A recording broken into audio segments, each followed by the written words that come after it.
All right, we are still, you're still watching Breakfast Central today, Friday, the 16th day of July 2021. We're sticking with Nigeria, where the Senate in the country has approved the conditional electronic transmission of electoral results. Now, senators yesterday voted publicly along party lines over the Section 52, subsection 3 of the Electoral Act Amendment Bill, which deals with electronic transmission of polls results. Now, at the end of voting, 28 senators, mostly from the PDP party, voted for the original amendments in the report, while 52 senators, mostly from the ruling APC, voted for the amendment as proposed by Senator Sabi Abdullahi.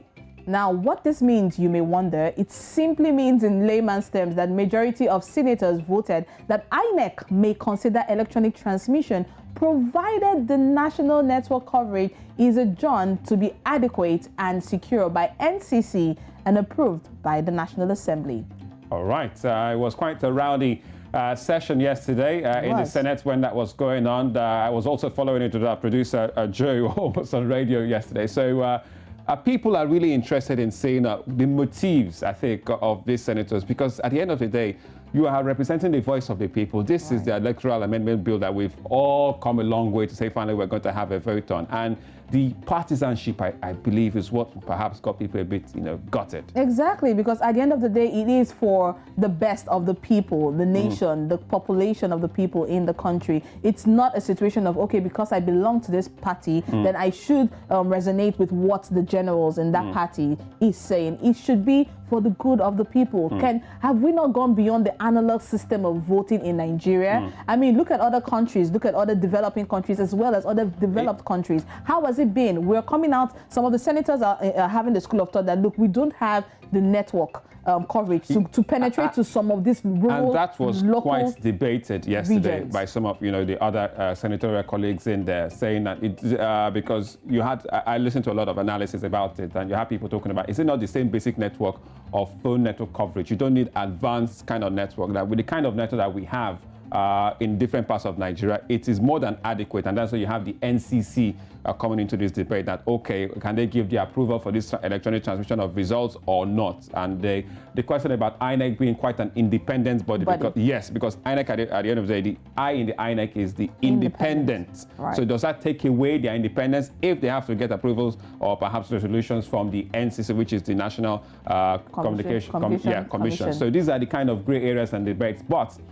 also yesterday, it was clear to see that, I was looking to also see how many senators, in spite of which party you are flying, would cross carpet and vote, and the numbers were quite few. So it's obvious that, partisanship in this country clearly places its head in issues like this. And it's quite unfortunate that this kind of scenario will be playing out. I mean, even watching the session, it was a rowdy and very, very, very cumbersome situation. It was quite tense in the House of Assembly when they were having this argument back and forth. One party would come out and be against the amendment of this bill. Let's not forget that some senators were also absent. Yeah. We had about 28 senators that were also absent at this for a crucial sitting like this, for a sitting where these lawmakers are being paid by taxpayers' money to come and deliberate on this particular issue, which is not the first time they're sitting for it. Let's not forget, this has been a drag from 2015 all the way till this present day, 2021, and we're still going around in circles. What is stopping us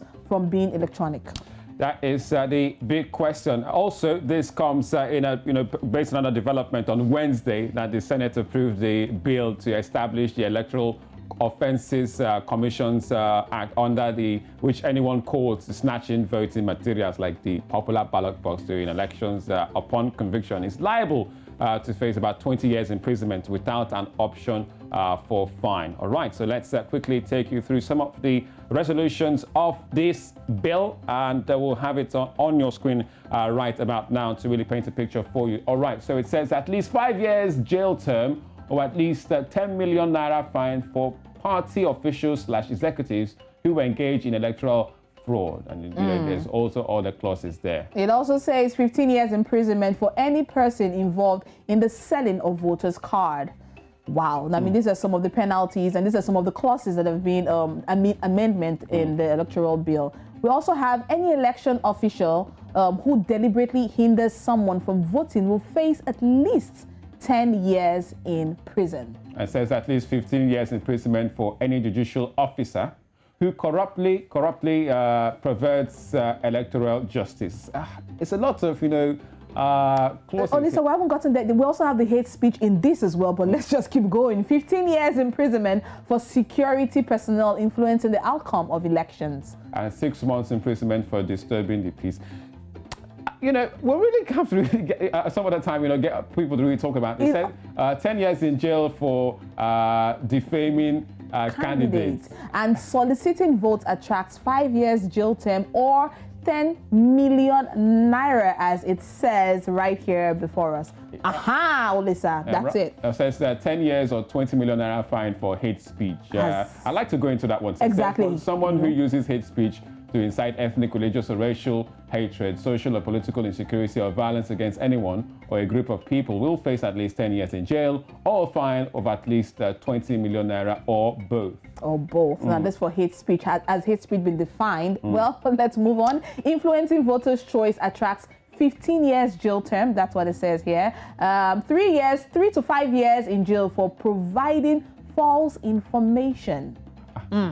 What defines false information? Right. What defines hate speech? Influencing voters' choice? Very, very, gray areas in this one, because at the end of the day, who defines what is what and what is not?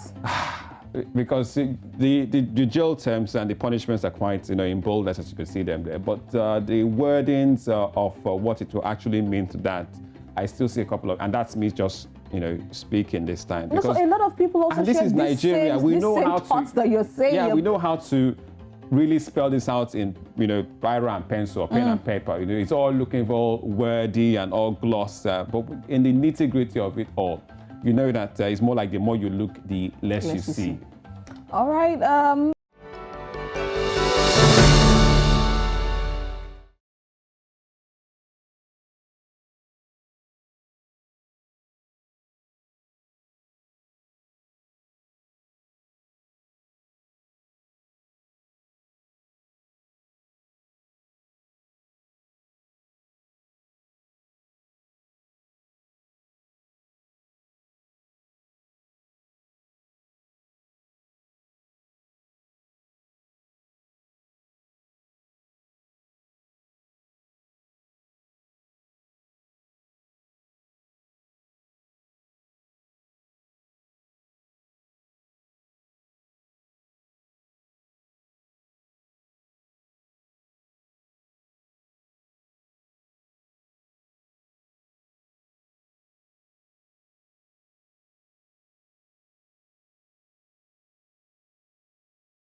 And we settle in South Africa, where the country has mustered its army reserve in a bid to quell several days of looting that has ravaged supplies of food and other essentials and has dealt a crippling blow to its economy. Now, the disorders slowly began to ebb across most affected provinces on Thursday before an unexpected surge in soldiers on the streets. Yeah, we hear about 25,000 soldiers about to be deployed in the streets of South Africa. Now, joining us this morning, all the way from Johannesburg in South Africa, is reporter Nakuzula Casey. Welcome to Breakfast Central. Now, what is the latest update on the unrest, the rioting, the looting in South Africa?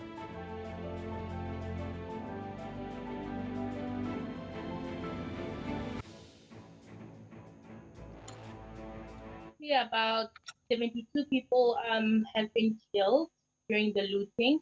We know currently that 1,000 people or more have been arrested. And what's currently happening in the Durban area that we've seen is that there has been a call for the community to come and start cleaning up. So certain areas in the Durban metropolitan are starting to clean up. It is the taxi drivers together with the community coming together to try and clean up. However, it is still very chaotic. Shops are still closed, and the ones that are open are only serving a certain number of people. I do know that there's a shopping center that is still operational in the Umhlanga area in KwaZulu-Natal, and people have been queuing for more than 8 hours just to go in and get in this. So it's really pretty much still hectic in the KwaZulu-Natal region and area. And we do know that the biggest food distribution center, which is Escort, was also attacked and looted. So things like bread, milk, they cannot reach the store. That is why people are queuing for so long. And Mesma is also saying they do not want to send out their trucks, they don't want to send out their people to go and deliver food because it is chaotic. Scared of what has happened to them. So it's pretty much still hectic. It's the survival of the fittest, what's happening right now in KwaZulu-Natal, and people have resorted to learning how to even make their own bread because they cannot get it at stores. It is sold out. Those with money have bought whatever they can buy. So that's currently what's happening today. They are trying to clean up, but it's still very chaotic, and people are still struggling to get the basic necessities. Right. We hear that about 25,000 military officers have been deployed this morning. But tell us, how are the security operatives handling the matter? Well, the police have currently called for help from the SANDF because they are saying they are outnumbered by the looters. So they really couldn't do much apart from shoot the people with rubber bullets and use tear gas on them. So right now they have deployed the troops on the street. It is becoming a little bit better. Some of these troops are also guarding certain supermarkets. That's the ones that people can reach currently and go shop there. And what also has been happening is that private security companies can also jump in to give a hand and help wherever they can, especially at stores that have not been affected so that people can be shopping. So there has been a slight difference with the soldiers there and the private security companies offering help, but the basic SAPS, the South African services, could not handle the number of people on their own. So we're just so happy now to see the private companies also assisting with their security guards. All right, Casey. Now we hear that South Africans are almost learning how to bake their own bread while indoors, and the food scarcity is on the rise due to all these problems there. How are South Africans coping with food?